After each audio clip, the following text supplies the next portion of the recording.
po, magandang umaga sa ating lahat. Pwede po ba natin palakpakan ang ating Panginoon? At maging sa lahat ng mga sumasubaybay sa atin, ay kami po ay nagpapasalamat sa inyo sa patuloy niyo pong pagsusubaybay. Amen? Okay. So, maganda ba umawit sa Panginoon? Amen! So, lagi niyong tandaan, yung buhay natin ay laging nasa Panginoon. Okay, so, ang nagliliwanag, walang iba kundi yung ating Panginoon. Okay. So, sabi niya, our praise offering to the Lord. So, yung unang bahagi po, yung unang week, ay ating sinabi doon ay kinakailangan yung sarili natin ay yung una na binibigay natin sa ating Panginoon. So, pag binibigay natin sa Panginoon yung sarili natin, ay magkakaroon tayo ng klaro at maliwanag sa pamumuhay. Sa bawat mga suliranin na dumadating sa atin, ay sigurado na tayo ay kanya tutulungan. Ang buhay na ito ay hindi sarili natin. Ang buhay natin ay sa Panginoon. So, ang may karapatan nito ay ang ating Panginoon. Amen po? Lahat tayo. Kung hindi sisanay sa atin lang ito, ay wala nang pakialam sa atin ng Panginoon. Hindi. Ang Panginoon kasi yung may-ari nito. So sa lahat na nangyayari sa buhay natin, dapat tayo ay laging nakakonekta sa ating Diyos. Lahat tayo. Walang taong hindi po maharap sa bawat pagsubok. And every time, yung peace trials and troubles is very painful. Okay, masakit. Pero ganun naman, pag ikaw ay mayroong tiwala at nagdiliwanag sa Panginoon, lahat ng bagay na mayroon tayong usapin ay ibinibigay dapat natin sa ating Panginoon. Okay? Pag alam natin, pag ikaw ay panagtiwala, ibibigay mo yun doon. Kung ikaw ay nagdiliwanag sa Panginoon, ikaw ay nasa Panginoon. Di ba? At hindi siya nagbibigay sa atin ng mga negatibong kasagutan sa lahat natin hinihingi. Lahat positibong bagay, yung kanyang ibinibigay sa ating lahat. Amen po? So now, yung ating pinag-iaralan ngayon is our peace offering to the Lord. Yung sarili natin. Diba? Wala tayong ibang may bibigay, kundi yung sarili natin. Siya ay may karapatan, siya ang may hawak ng ating mga buhay. Wala pong ba? Siya lamang. Okay? So, bakit natin ito pag-aaralan? Best practices regarding giving. So, dito, ano ba yung kasanayan natin? Diba? So, hindi lang about doon sa mga materials, hindi lang about doon sa ating wealth, but ano ba yung best practices o kinasanayan natin na ginagawa, na binibigay sa Panginoon? Of course, sabi natin, yung sarili natin, pagsanay ka, o kaya mo laging ibinibigay sa Diyos yung lahat ng problema natin, yun ay pinakamagandang bagay na doon sa Kanya. Tama? At sanay na ito ay aral ng Panginoon. Ito ay turo ng Panginoon. Kaya turo ito na dapat lahat tayo ay nakikinig. Tama po? So maraming bagay po ako na nakapagsalita ng turo ng Panginoon. At bibilang lang po yung hindi talaga nangyari. Karamihan na lahat ng sinasabi ay lahat ito sapagkat ang gagaling po yung sa Biblia. Diba? O hindi man yung nangyari marahil ang Panginoon ay nagbibigay ng pagkakataon sa isang tao. Diba? Napakahalaga yung pagkikinig. Diba? Napakahalaga yun. So kailangan na ikaw ay laging nakikinig sa salita ng Panginoon upang lahat tayo ay nagiging maayos yung ating pamumuhay. Kapag matigas ang ulo, hindi nakikinig, hindi maganda yung parumunan. Tama? Basta may problema tayo sa buhay natin. Kaya matuto tayo makinig sa salita ng Panginoon. Okay? Kumplito na po ang salita ng Diyos. Okay? Sabi niya, sabi dito ay pinakamahusay na kasanayan tungkol sa pagbibigay. So, yun isang pinakamagandang bagay. Hindi? Bakit natin ito pag-uusapan upang makatanggap tayo ng gantimpala mula sa Diyos? Tama po? Sabi niya is to receive a reward from God. So kung tayo ay marunong mag-manage sa sarili natin, maayos natin na pinamamahalaan yung sarili natin, ang Panginoon ay mayroong gantimpala sa ating lahat. Tama? So lahat tayo ay dapat matuto tayong magkaroon ng maayos kung paano natin isinasabuhay yung salita ng Panginoon. Okay? So, bago tayo tuloy-tuloy. O ba't Deuteronomy yung nakalagay dyan? Ano po yan? Nakalimut ko Deuteronomy nakalagay. Sa Matthew. Matthew chapter 6, verses 1 hanggang 4. Okay, so Matthew.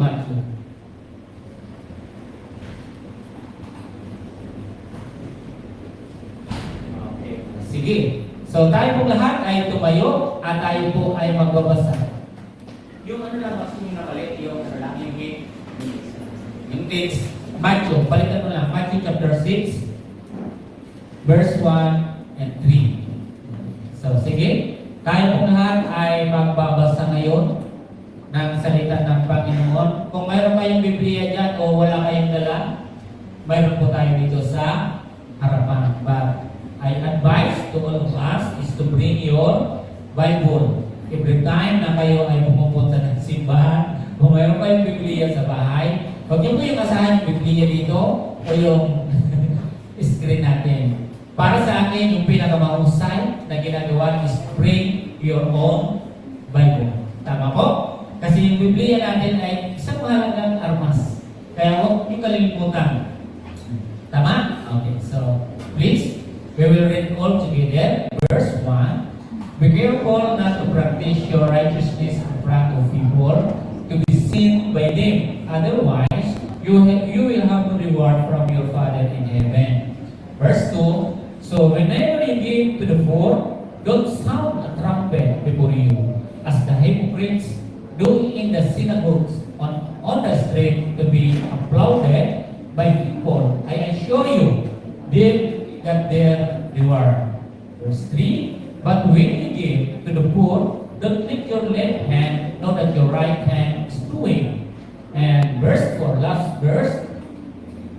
So that your giving may be in secret, and your Father who sees in secret will reward you. Tayo manalangin. Panginoon, kami po Diyos ay naririto, God, na lumalapit sa iyong Panginoon. Salamat sa huling aral na binigyan sa amin ngayon, na we will discuss about your teachings on paano namin, O Diyos, gagawin, on how to apply it in our lives, in our daily living. I pray, Panginoon, na naway kami, Diyos, ay tulungan po ninyo, Panginoon. Lord God, we ask your Holy Spirit to lead every our situations in our life. Lord, I pray, Panginoon, through your Holy Spirit and your presence, Lord, here now, in this church, so Lord, I pray, Panginoon, ikaw lamang, O Diyos, ang tanging namin pinagkakatiwalaan ng buhay namin. Lord God, so that, Lord, we are now to praise you, to exalt your holy name, Lord Jesus. Salamat, O Diyos, sa oras na ito. Tinataas namin ang inyong pangalan sa tayong pangalan ni Jesus. Ang lahat ng sabi ng Amen. Amen. Okay? So, bilang pagpapaalala lang sa bawat isa sa atin, at huwag po kayo yung mawawasak yung espiritu natin. Okay? So, sa lahat, ay kung kaya nyo mag-provide ng Biblia, kasi marahil baka hindi nyo ginagamit yung Biblia nyo sa bahay, dalhin nyo sila pag linggo. Diba? Mas maganda po yun. So, sanayin nyo yun sapagkat magandang practice yun sa buhay natin. So, hindi ko ibig sabihin na hindi natin ito bubuksan. Hindi. Ang atin lang is kung paano natin dapat yung armas natin na dala yung lagi. Diba? Alam niyo po yung mga sundalo? Yung sundalo, ang armas nila, hindi pipili nila yung iiwan. Lagi nila dapat yung dala. Yung driver, ano ang dapat laging dala ng driver? License. Hindi mo yan dapat iiwan. Hindi ka pili nung makibasa na lang sa lisensya ng iba. So, sana maging klaro yun sa atin sapagkat mahalaga talaga yan. Ano? So, binibigyan lang po natin ng buhay yung tinuturo ng ating Panginoon.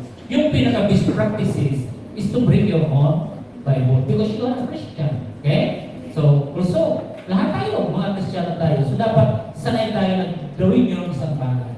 Huwag lang tayo nasa sa cellphone. Although na may Biblia yun, baka mamaya malubat, wala ka na babasahin. So, in the basic way, is to bring your own Bible. Okay? Sabi dito sa ating binasa, pag-ingatan ninyo na huwag maging pakitang tao lamang ang paggawa ninyo ng mabuti. Ano yung pakitang tao?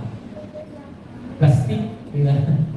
So, parang nagiging-sama ka lang sa isang tao kahit hindi naman, labag naman sa iyong saloobin. Hindi yun maganda eh. Yung nagigipag-plastikan ka, akala mo, talagang andyan ka, nag-iwag yung pala, ay iba naman yung pagkatao. So, hindi dapat gano'n. Kaya sabi dito ni Jesus, pag-ingatan ninyo na huwag maging pakitang tao lamang ang paggawa ninyo ng mabuti. Kapag ganyan ang ginawa ninyo, wala kayong matatamong gantimpalang buhat sa inyong amang nasa langit. So, tignan mga kapatid ha, sa paggawa natin, sa lahat ng ginagawa natin, siguraduhin natin na hindi siya pakitang tao. Tama po? Do your best. Ginagawa mo siya na mahusay. Ginagawa mo siya dahil yun yung kinasanayan mong ginagawa. Do it for the glory of God. Tama po? Hindi dahil sabi nakakita sa'yo kaya ka gumagawa. Kundi kahit walang nakakita sa'yo, hindi dapat gumawa ka. Iba kasi papaindaw na parang maliksik-maliksik ka kasi pinapakita dito, nagpapakita ang bigas tayo. So sana hindi gano'n. Kaya sabi ni Jesus, mag-ingat kayo doon. Sapagkat sa oras na ginawa ninyo yun, wala kayo gantimpala. In verse 2, sabi diyan, kaya nga kapag naglilimos, huwag mo nang ipagkamaingay ito katulad ng ginagawa ng mga mapagpaibabaw doon sa sinubuga at sa mga lansangan. Ginagawa nila ito upang purihin sila ng mga tao. Sinasabi ko sa inyo, tinanggap na nila ang kanilang gantimpala. Yung sound of trumpets. Yung sound of trumpets sabi yan. Sometimes, ang nangyayari sa atin is, gusto natin laging hayaan yung ginagawa natin. Okay? So, lalo na sa panahon natin ngayon, ang nakalulungkot lang ito sa pamilya o personal yung tao, bakit kilala na kayo ng lahat eh, kung saan kayo pupunta sa kinabukasan. Lahat na lang ay alam na yung buhay mo. Our social media, sa kapapakita natin is very toxic, di ba? Sometimes, yung mga nilalaman ng puso natin, we express in social media. And then, you know, mga kapatid, many reactions. Mga reaction, minsan, taliwa sa gusto mong sabihin ang react ng ibang tao. Di ba? So, minsan kabisado na yung buhay natin. Wala nang privado sa buhay mo. Lahat ay hayat. So wala nang natitira sa'yo. Kita-kita ng lahat kung sino ka, ano ang mayroon ka. Kasi lahat ng ating gusto gawin ay lagi natin pinupost sa social media. Di ba? Aminin natin, di ba? Kunting bagay lang, pwede natin picturean, pasa natin kayo. Gusto natin lagi na-appreciate ng mga tao. Yung appraisal, yung mga gusto natin, pinupuri lagi. Sabi ng Panginoon, pag gano'n yung ginawa ninyo, wala na kayo? Wala na. Nakuha niyo yung gusto niyo eh. Di ba? Dahil gusto mo kaya ginagawa mo yung gusto mo, ikaw ay bigyan ng karangalan. So, after nun, wala na. Ano pa yung ibibigay sa'yo ng Panginoon? Kinuha mo na. May mga kating-kating kasi gusto lagi dyan ng mukha yung kanilang reward. Di ba? So, hindi ibig sabihin, ang aking tinutukoy dito, kung mayroon pa mga appreciation sa inyo dito, no problem. Walang problema tayo doon. Di ba? So, pero yung isang bagay na kung saan yung iujukan yung sarili para kunin yung isang by force, ay kukunin mo yung para purihin ka, huwag mo nang gawin. Di ba? So, para iangat ka, hindi mo yung kailangan eh. Hindi mo pagsiksikan yung sarili mo. Ito yung maganda kapatid. Sa isang bagay na may gusto kang abutin, mas mabuti yung ibang tao yung naglalagay sa'yo kaysa yung ilagay mo yung sarili mo doon. Tama ba? At pag nilagay ka ng tao doon, dapat proud ka kasi hindi mo yung sila mismo yung naglagay sa'yo, hindi yung talagang kinulit mo yung tao para ilagay ka sa tao doon sa posisyon na yun, hindi maganda yung gano'n. Diba? Hindi yung maganda. Kailangan mo patunayan mo na talagang nilagay ka doon, deserve mo na ilagay ka dyan sa isang lugar na yan, sa isang posisyon na yan, talagang karapat-dapat ka doon. Iba po yung nilalagay mo mismo yung sarili mo doon, ikaw yung nagpupus sa'yo. Iba yun.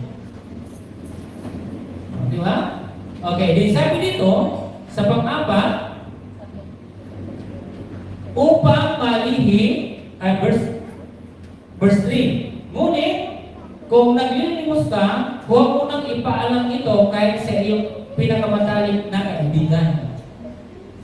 If you bring your tithes or offering in the church, huwag mong sabihin yung katabi mo.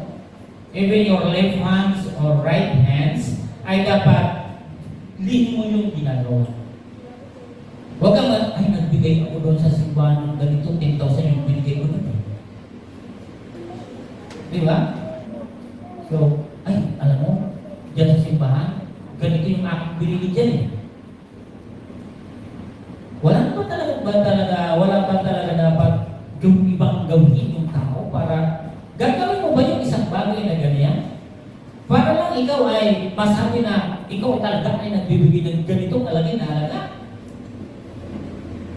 Di ba? Kaya ito yung aral ng ating Panginoon, ulitin ko po mga kapatid, ito yung totoo. Di ba? Ito yung totoo na sinasabi ng Panginoon. Kasi yung Panginoon, maraming beses siya nagsabi ng pinag, huwag ka nang magsabi na pinagaling. Marami pong ginawa ang Panginoon na lagi niyang sinasabi na, huwag ka nang maingay. Di ba? So, sabi niya na, kung mayroon man, dapat hindi na malaman na yung left hands, or right hands, or your friends, or your brothers, di po ba? Or your office mate, even your church mate. Hindi mo na kailangan ipagsabi kung magkano yung binigay mo sa Diyos. No need that. Di ba? And then last, sabi niya dito sa verse 4, upang malihim ang iyong paglilimos at dadatingan ka ng Diyos ng iyong amang nakakakita ng kabutihan ginagawa mo ng lihim. Ito yung mga kapatid. Sabihin natin na hindi yung nakita ng mga tao nariyan sa iyo. Lahat ng ginawa mo, sabihin natin na parang iniista wala lang para sa iyo. Laging tandaan, may laging Diyos na nariyan nakakita sa lahat ng iyong ginagawa. Hindi mo naman kailangan buhatin yung upuan para buhatin yung sarili mo para ganito. Hindi ganun eh. May mga tao na ganyan. Di ba mayroon sa biblically? Pag ikaw ay inibitahan, in any events, huwag mong pipiliin yung sa harap. Ang dapat na ugali natin kapag ikaw ay iniimbitahan, unahin mong piliin yung likuran. Why? Kapag ikaw ay pumunta sa unahan at mayroong special guest po dyan, mapapahiya ka. Sapagkat hindi yan sa iyo pwesto. Hindi yun yung lugar mo eh. So, ang mangyayari, pupuntahan ka ng coordinator. Sir or ma'am, pili po doon tayo sa kuya. Kasi mayroon po dyan, special na makakapunta. Di ba nakakaya? Tatawag po tayo ka po doon. Hindi ka tulad pag ikaw ay nasa hulihan at sasabihin sa'yo, Sir, at ma'am, pili po doon tayo sa unahan. Ibig sabihin, ina-appreciate ko, ina-acknowledge, ikaw ay mahalagang tao. Huwag po natin ilalagay ang buhay natin sa alanganin. Tama po ba? Itama natin sa lugar yung buhay natin. Tama po? Ito yung sinasabi po natin sa pinag-aaralan ng our best offering to the Lord. Dahil ang Diyos hindi siya yung Diyos na mapagmataas. Lagi niyang hinahanap kung paano siya magpapakababa. Kahit natulugan eh. Di ba? Natutulog na siya kahit doon sa barko nga pa siya sinakay, natulog siya rin eh. Lahat sa anong bagay pupunta po siya. Kaya dito sabi sa ating pinag-aaralan ngayon is pinakamahusay na kasanayan tungkol sa pagbibigay. Okay? Pinakamahusay. So paano natin ilalagay yung sarili natin? Ibibigay sa Panginoon sa bawat mga tao ating mga kasama. How? Di ba? Paano natin ito gagawin? Gusto natin na magkaroon tayo ng gantimpala, hindi lang dito, kundi maging sa pagdating ng araw na ang Diyos yung magbibigay sa atin ng gantimpala. So sabi natin kanina, yung mga tao hirit na lagi silang patangalangay ng purihin. Pagdating ng araw, dahil kinuha mo na ngayon pala yung gantimpala, wala ka ng gantimpala sa Panginoon. Biblically, ito po yung binasa natin.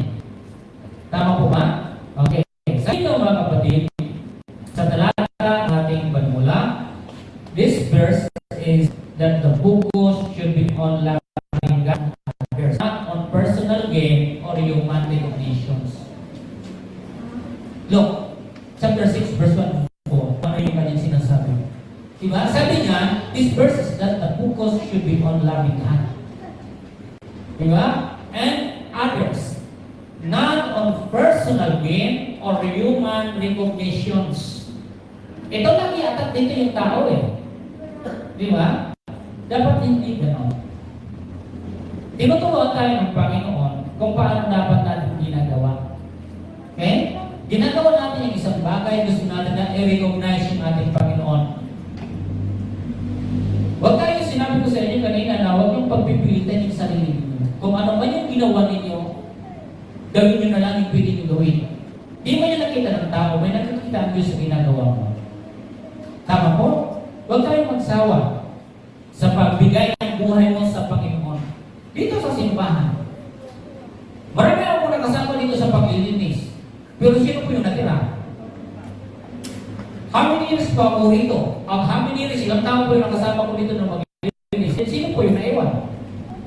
Na hanggang ngayon naglilinis at nagbibigay sa Panginoon. Hindi natin ito pinagmamayabang. Ang akin lang, pinikwento ko sa inyo kung paano ba talaga dapat natin binibigay yung sarili natin sa Diyos. May binibigay yung, iba binibigay yung sarili after 1 year, 2 years, hindi mo na magkaya, hindi mo na makasama siya sa paglilinis. Diba? Lagi tatandaan, napakaganda lagi na dapat mayroong consistent yung ginagawa mo sa Panginoon. Tama po? Yan yung pinamagandang bagay. Sabi niyan, ang talatang ito ay pagtutuon ay dapat sa pag-ibig ng Diyos at sa iba, hindi sa pansariling pakinabang o pagkilala ng tao. Di ba? Gumagawa sana tayo sa lahat ng ginagawa natin sa Panginoon ay hindi para kilalin ka, na magaling ka, na kung wala ka, walang mangyayari. Mali. Mali yun. Maling pananaw, mali po yung kasanayan ng isip ng isang tao. Tama ho?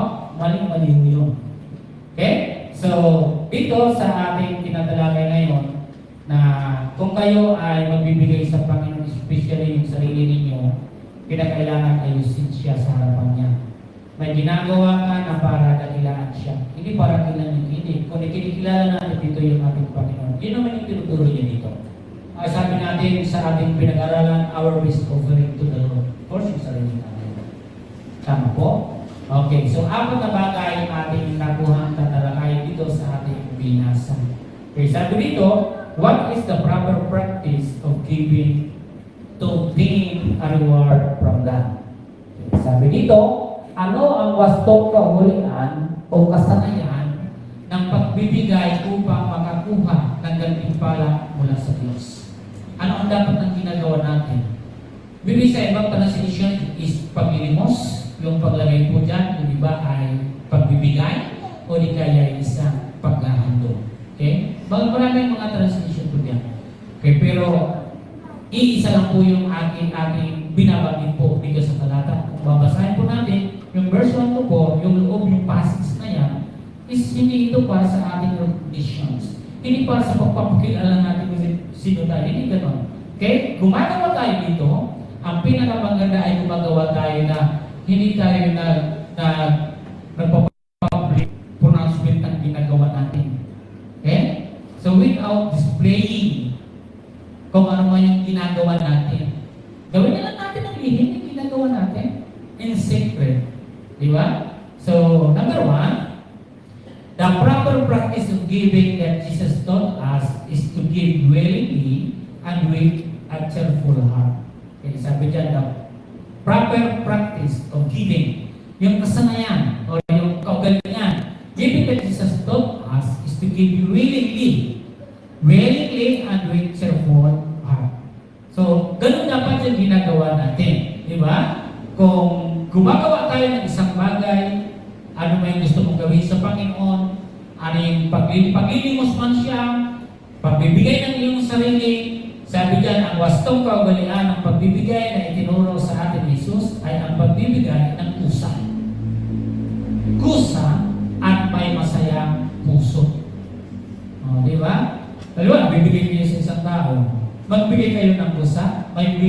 masaya ang iyong kalooban.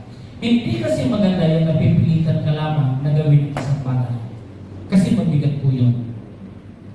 Di ba? Hindi yun maganda. Okay? Maging sa loob ng simbahan. Okay? So, hindi dapat ano lagi yung willingly. Ano dapat yung kusa? Kusa ka na nagbibigay at masaya ka na ginagawa mo yung isang bagay. Di ba? Ang ganda, sabi diyan is willing to share and willing to help. Willing to give. Di ba? So, under po niyan. So, basahin ko muna yung verse na yan. Sabi diyan, pag-ingatan ninyo na huwag maging pakitang tao lamang ang paggawa ninyo ng mabuti. Again, yung pagbibigay ay gawain mabuti. Pero, mag-ingat kayo sa paggawa ninyo ng mabuti. Baka yan ay isang pakitang tao. Di ba? Sikapin natin, alamin natin, our motives. Check your motives. Alamin mo kung ano talaga yung motibo mo. Di ba? Sapagkat sa pagbibigay, mayroong iba't ibang motibo. Di ba? May iba't ibang motibo po yun. Ano ba yung motibo ko dito? Sa ginagawa ko ito. Di ba? Kaya sabi niya, the proper practice of giving that Jesus taught us is to give willingly and willingly. Okay? So, pakilagay po yung ating letter A and B. Sabi po riyan, willing to share, and willing to help. So, kaya nga lang, sa paggawa po natin dito, willing to share or willing to give, ay kinakailangan, sabi niyan, mag-ingat kayo, na huwag siyang pakitang tao o pakitang gilas. Malaki yung dinadala mo doon kasi nagpapakita gilas ka lamang. Diba? Gusto mo kasi mahayag kung ano yung ginagawa mo. Pero, sabi ng Biblia, hindi mo kailangan yung gawin. Don't use your sound trumpet. Diba? Hindi mo kailangan pagpahinay. Hindi mo kailangan pagsigawan. Hindi mo yun pakita sa anong langit. Maganda yung simpleng tao. Simple na gumagawa ka ng paningin para sa Panginoon.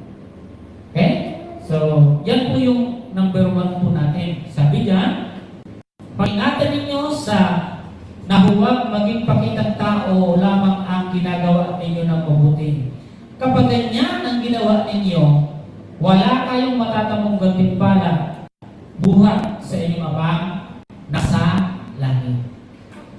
Wala, di ba?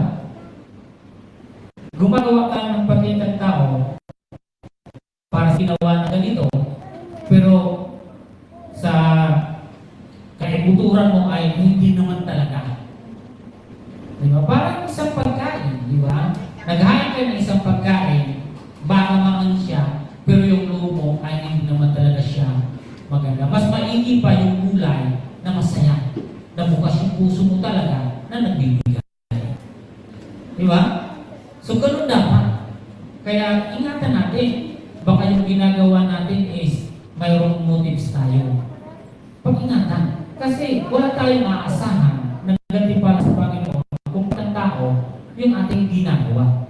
Okay, dapat willing. Willing to share. Di ba? Willing to give.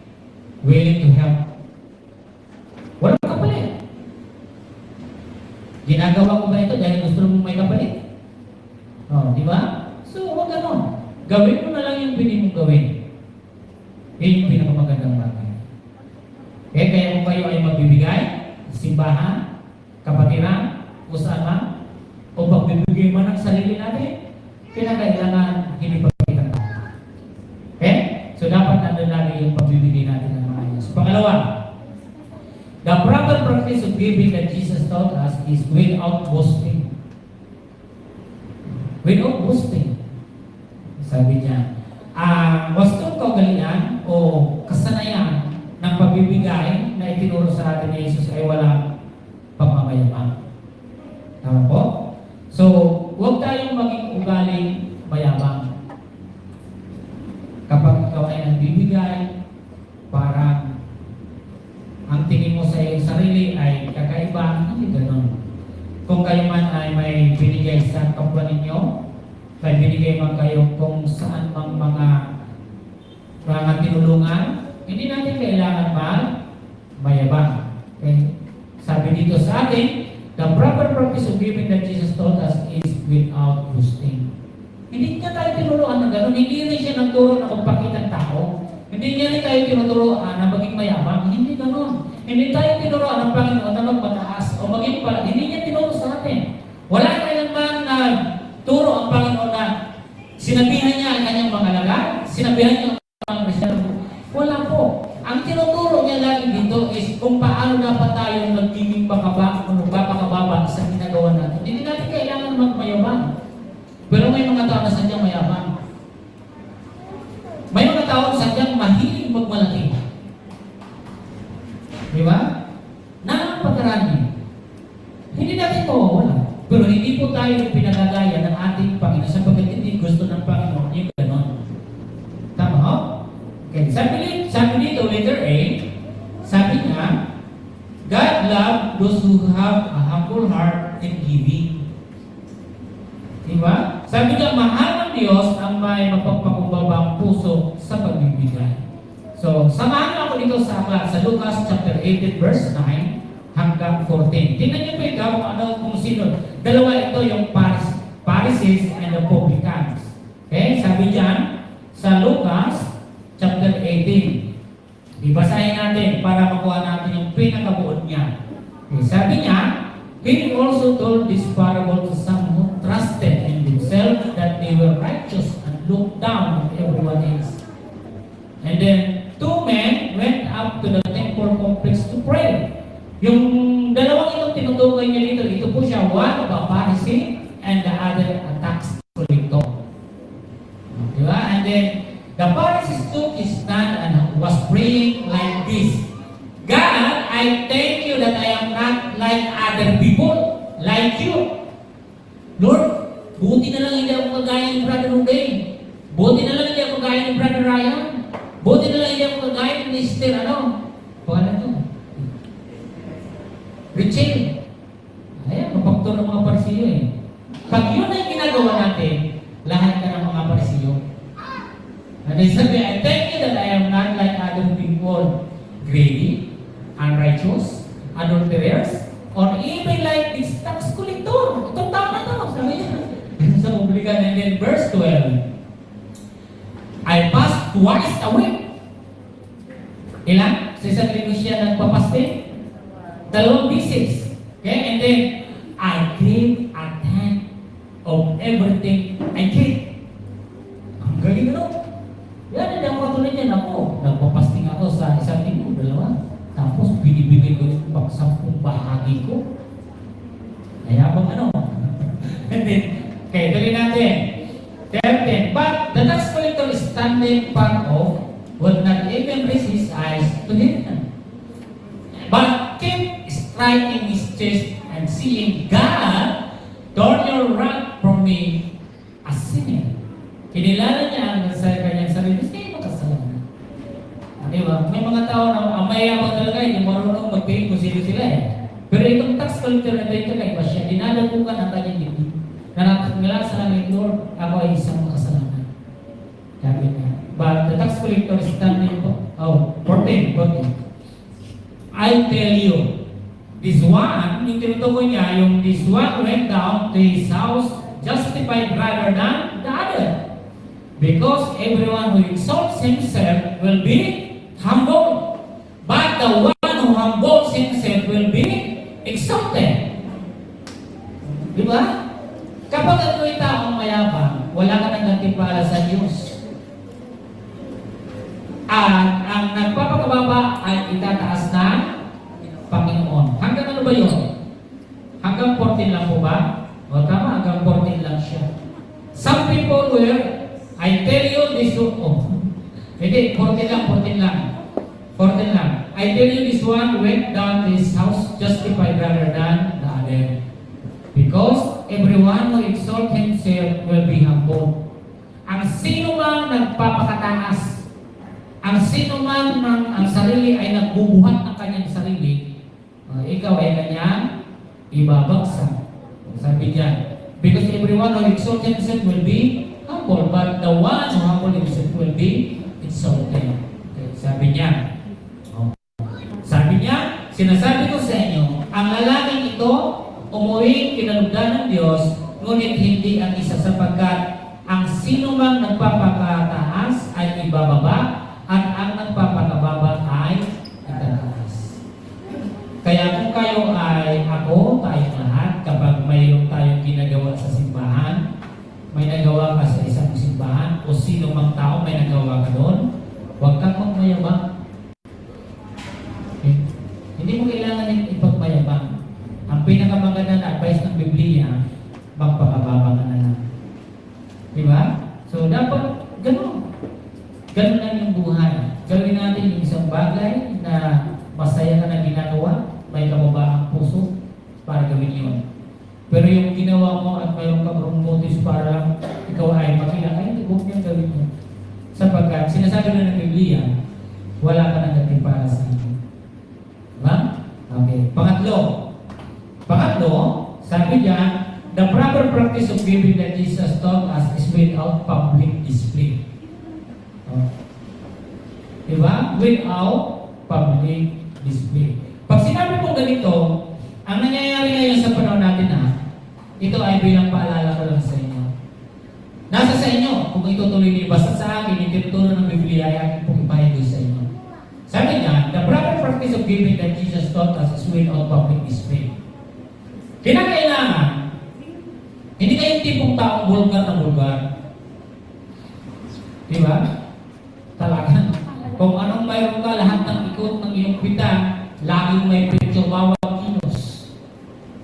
Diba? Sabi dito sa talata, ang wastong kaugalian o kasanayan sa pagbibigay na itinuro sa atin ni Jesus ay walang pagpapakita sa publiko. Pero anong karangan kadalasan ngayon? Lahat tayo, hindi na tayo nagiging mag-ingat sapagkat yung mga nakasanayan ng iba, gusto din natin gayahin. Kaya andun na din tayo. Lahat ng anong ginagawa nila, gusto mo rin gayahin. Alam niyo isa, ang buhay mo ay wala na sa pribado. Ang buhay mo ay pinagkakilaman ng tao. Why? Kasalanan mo. Sapagkat isinasa publiko mo ang buhay mo. Di ba? Sinasa publiko mo para makita lang kung ano ang mayroon ka.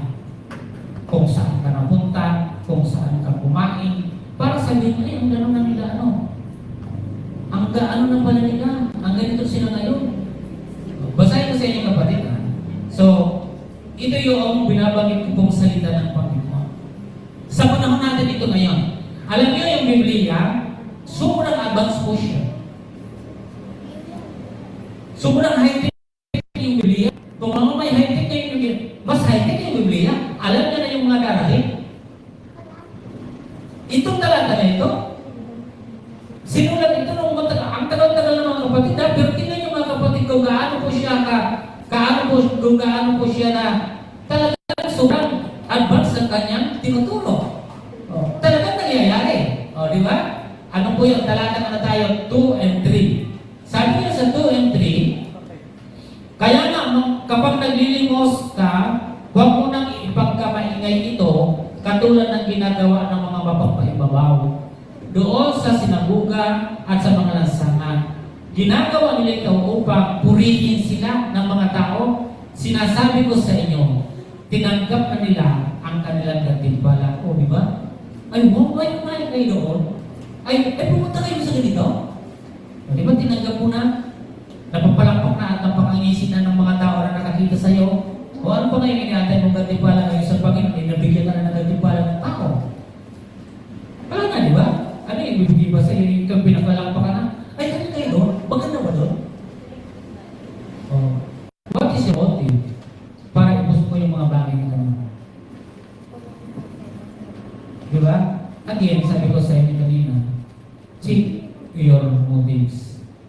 Okay? Di sabi dito, verse 3, na babasahin ko, ngunit kung naglilimos ka, huwag mo nang ipaalam ito kahit sa iyong pinakamagaling na kaibigan upang palihim ang iyong paglilimos. Even your friends, even your left hands, even your right hands, even your churchmate, even your, kung saan ka nagtatrabaho, no need. Huwag mo nang ipaalam. Hayaan mo yung mga tao mag-isip kung bakit wala ka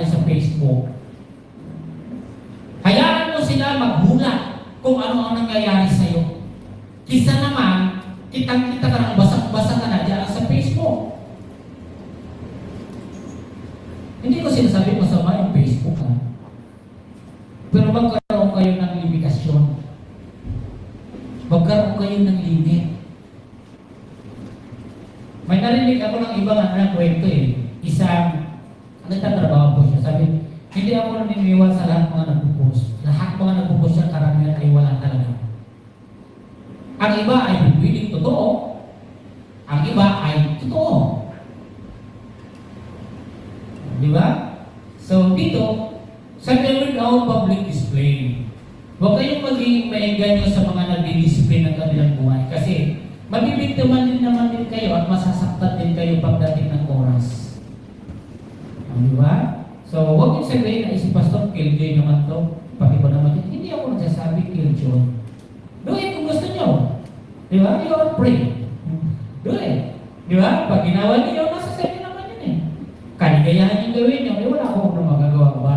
I suggest and advise to you na kinakailangan mo, pwede naman ako post. Huwag yung buong buhay na lahat ng ilos mo ibibigay mo dyan. Sinapubliko mo na yung buhay mo. Baka mamaya, di mo alam pagpalit ng bahay mo, dinakawag ka na. Kasi pati yung pupunta, alam eh. Ano oras kayo, sister, alas 8? Kaya kayo babalik sa susunod na linggo. Alam na nakakabasa ng lahat ng yan. Tama ba? Ay, wala po yung tao. Tagtata yung, may kaibigan kayo, may kakilala kayo. May nagtanong, hindi niya alam, magkanakan pa kayo. Saan mo tao dyan? Ay, wala mo dyan, sa susunod pa po yun. Dahil pa naman ngayong sa susunod na linggo pa po yan. Eh, pagbalik nila, ano ngayon nangyari? Tanggal na yung panla, wala. Yan yung sinasabi ko sa iyo na maging aware tayo. Di ba? So, maging aware. Pag saan yung paglilingkod, yung paglilimos sa pagbibigay natin sa Panginoon, maging aware tayo. Huwag mo nang ipagpaalam kung magkano yung, sis, magkano yung binigay mo? O di kayo, sis, ito yung bibigay ko. Ipapakita nyo pa. Di ba? So, I appreciate na kayong lahat ay nilibigay. Di ko man yun alam. Di ba? Ang maganda dito is dapat lihim mo, may panlihim kang may ginagawa sa Panginoon. Mas maganda yung may lihim kang ginagawa. Tingnan yung mga tao ngayon, pag wala ka sa Facebook, parang ang tingin sa'yo, wala yan, hindi yan, mahal. Kasi akala nakikita, puro sa Facebook. Nakita nyo ba mag-post yan na bakit mong pinagamayayaman? Nakita nyo ba yung kanilang mga buhay doon, yung kanilang mga condominium, yung kanilang pag-aaral sa Progress Park? Sa Corinthian, sa White Plains, nakita niyo po ba yan? Wala, di ba? Kasi alam, ang pinakamaganda sa buhay, gumagawa kayo ng gumagawa. Mas maganda yung mahusay, gumawa kayo ng mahusay, wala nakalam sa ginagawa ninyo. Tulad po dito, sa tinatalakay natin, kung kayo ay mayroong tungkol sa paglilingkod sa Panginoon, hindi mo na kailangan ipagpahinay. Don't use your trumpet. Sound your trumpet. Huwag ka na maging maingay. Sapagkat pag ginawa mo na yun, nakuha mo na, wala nang latibala sa iba. Tapos ka na, ginamputin ka, pinakalapak ka na, trumpet ka na eh. Di ba? So ano pang trumpet yung aantay mo? Binigyan ka na ng trumpet eh. Di ba? So ito yung bagay na dapat natin lagi pagkakaingatan. So, letter A and B, sabi dyan, basahin natin na, isa na lang po, hanggang 4 lang tayo. Do the giving wisely and carefully to maintain pure motives. Diba? Napakahalaga po yan, kapatid. Sa totoo lang. Sabi, ang pagnanais na purihin, ang pagnanais na purihin ay katatanggap ng gantimpala. Tama, mga kapatid. And then, later iba yan. Sabi dyan, ang pagnanais ng purihin o ang sabi dyan, ang paggawa ng mabuti sa lihim ay may gantimpala mula sa Diyos. And then, ay hindi, mali yung aking nabasa. Sabi ko, bakit ba yung Tagalog dyan? Okay, sabi dyan, do the giving quietly and carefully to maintain pure motives. Gawin ang pagbibigay ng tahimik at maingat upang mapanatili ang dalisay ng motibo. Di ba? Pwede naman, di ba, gumawa ng tahimik lang. Huwag mo na ipagsigawan. Ikaw, may ginagawa ka, lalo ka sa mga simbahan, ano man yung part mo dito, ano man yung bahay mo dito, gawin mo lang. Palihim mong ginagawa, maingat mong ginagawa. Di ba? At least maging maayos ang iyong motibo sa iyong ginagawa. B. Letter B, sabi dyan, ay, asan na? Wala yung letter B, ate? Ay, wala na. O, wala na siya letter B. Okay, so, pang-apat na tayo. Pang-apat na tayo. The proper practice of giving that Jesus taught us has rewards. Okay, tinuturo dito sa atin ng Panginoon na sa kaugalian o sa kasanayan ng ating pagbibigay, ay mayroon po siyang gantimpala. Kapag ang Panginoon ay sinasabi magbigay ka, may kaakibat po yun na gantimpala. May rewards po siya. Lahat naman dito na ating ginagawa, hindi po natin may tatanggi na Diyos, ay lagi naman talaga mayroong ibibigay. Kung ikaw ay gumawa ng mabuti, ang Diyos ay magbibigay ng gantimpala para sa iyo. Tama? Kaya sabi niya sa pang-apat na yan, na the proper practice of giving that Jesus taught us has a reward. Mayroon talaga siya gantimpala. Kaya kung kayo ay naglilimos, nagbibigay, o ano pang parte sa simbahan na may ginagawa tayo, asahan niyo ng Diyos na mayroong gantimpala ibibigay sa atin. Okay? So, sabi nga, letter A, that the deserve to be praised has already received its reward. Okay, sabi nga, ang pagnanais na purihin ay nakatanggap na ng gantimpala dito. Ayon sa binasa natin kanina. Kung yung desire natin, sabi nga, sa ating binanggit ngayon, ay wala naman din tayo matatanggap sa Panginoon. Yung dalawang bagay ang compare natin. Yung isa, doing good in secret has its reward from God. Sabi, doing good in secret has its reward from God. So, kung ikaw ay gagawa na hayagan, na gusto mo ikaw ay isa publiko na kagad yung ginawa mo, okay, may reward ka na. But kung gusto mo na mabigyan ka ng reward na nagagaling sa Panginoon, do it secretly. Okay? Secrecy. Okay? So, ibig sabihin na kinakailangan kung gusto mabigyan ka ng reward, talagang ang Diyos yung mabigay sa'yo, okay, gawin mo yung sikretong bagay. Pero kung gusto mo na desire mo to be praised has already received, o yung binabagay na reward, receive its reward, ngayon, sige, kung gusto mo, may mga tao kasi na pag ginawa, gusto ka agad na siya ay bigyan na karangalan. So, ngunit sa pagdating ng araw, wala kang reward doon. Kundi sabi ng Biblia, tinuro ng Panginoon, ay ako mayroong ginagawang palihim na hindi nila sinasabi, ay siya mabibigay sa kanila na gantimpala. Dahil hindi sila binigyan ng trumpet, ang Diyos yung magbibigay ng sound of trumpet. Siya yung magbibigay doon ng, alam mo yung red ganyan, ang pangalan? Yung red carpet, yung red carpet. May mga tao naglakad na sa red carpet eh. Pero mga taong hindi pa naglalakad ng red carpet, Diyos ang magpapalakad sa kanila sa red carpet. Pero hindi red carpet yun doon ha. Iba po yung ating tinutukoy doon. Kundi ang Diyos yung magbibigay sa iyo ng recognition. Eh, siya yung magbibigay sa iyo ng reward base doon sa ginagawa natin sa kanyang ministry. So, ako para sa akin, sa paggawa para sa Panginoon, mas maiging na without na huwag tayo yung mag-discipline ng ating ginagawa. Yung ating performance, every time na nagagawa tayo, of course may audience eh. May nakakatigay, di ba? Pero may audience o wala man yun in your performance is ang Diyos yung mag-degrade sa iyo. Okay, so gawin mo na lang yung mga dapat mong gawin. Tama? Okay, so sa ating pagtatapos, so ito po sa ating pagtatapos. Sabi niyan, talatang ito ay nagmumungkahi ng isang paraan ng pamibigay na may dalawang pagkahiwalay na pangangailangan para sa pagkilala sa sarili. Ayan po. Kaya sabi dito, letter A, ang pagbibigay ng lihim ay nagpapadalisay sa ating mga motibo. Ginagawa mo yun para dumalisay yung ating mga motibo. Diba? Tama? Pero kung ginagawa mo ito na talagang hayagan, yung layunin mo? Bakit ka nagpusto ganito? Bakit ka nagsabi na ganito, na ganito, ako mag-imos ganito kalaki? Ano yung motibo mo? Ba, kaibahan po doon sa sikreto na yun, na naayos. Sabi niya, na ang pagbibigay ng iyon ay nagpapadalisay. Okay? Purifies. Okay? And then, upang matiyak na ang kilos ay isang tunay na pagpapahayag ng pagbibigay sa halip na isang pagtatanghal para sa isang manla. Diba? Huwag kayong magdala, huwag kayong idalagay sa sarili niyo doon. Giving in a secret purifies our motives.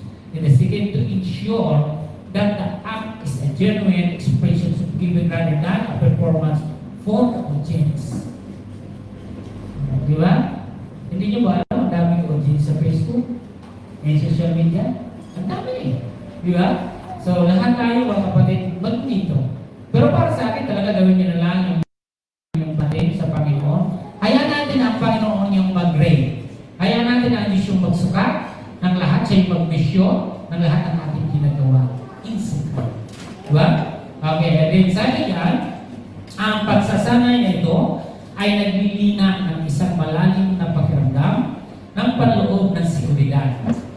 Tandaan niyo mga kapatid, sinisecure natin. Kapag ikaw ay naroon sa isang bagay na sa isang pribado, may seguridad ka. Pag nasa pribado, yung lahat na mayroon ka, walang sige, mahirap po magkaroon ng seguridad. Okay? At sabi dyan, kung saan ang ating pagpapahalaga sa sarili ay hindi na masalalay sa panlabas na pagpapatunay, ngunit nakaugat sa isang pribado, maayos o matalik na relasyon sa Diyos, itinataguyod nito ang pagpapakumbaba at tahimik na pagtitiwala sa ating kakayahan para sa tunay na kabutihan. Okay, so basahin natin dito So at least nabasa natin sa Tagalog. So please, Sister Maxine, sabi dyan, the passage suggests a way of giving that has two separate names for self-recognition. Okay? Giving in a secret purifies our motives. Second is to ensure that the act is a genuine expression of giving rather than a performance for the audience. This practice cultivates a deep sense of inner security. Diba? Where our self-worth does not depend on external validation, but is rooted in a private, intimate relationship with God. Then, it fosters humility and quiet confidence in our capacity for true good.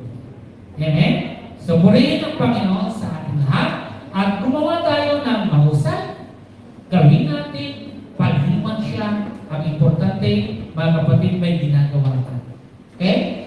Kasi ang iba, pag ang tingin sa'yo, parang wala ka lang, pero hindi na alam, ang iyong weapons ay yung sikreto, yung ginagawa mo, ay yung simpleng mga bagay na hindi lang ang tao.